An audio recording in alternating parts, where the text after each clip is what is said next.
अथ ज्ञानकर्मसन्न्यासयोगो नाम चतुर्थोऽध्यायः। ब्रह्मार्पणं ब्रह्महविः ब्रह्माग्नौ ब्रह्मणाहुतम् ब्रह्मैव तेन गन्तव्यम् ब्रह्मकर्मसमाधिना।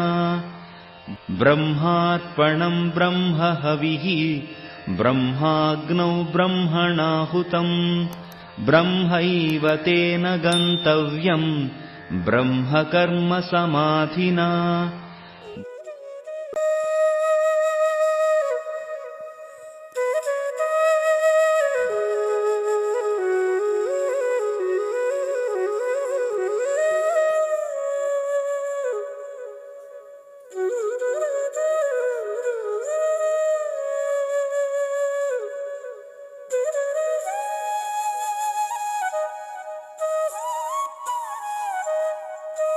ధన్యవాదములు.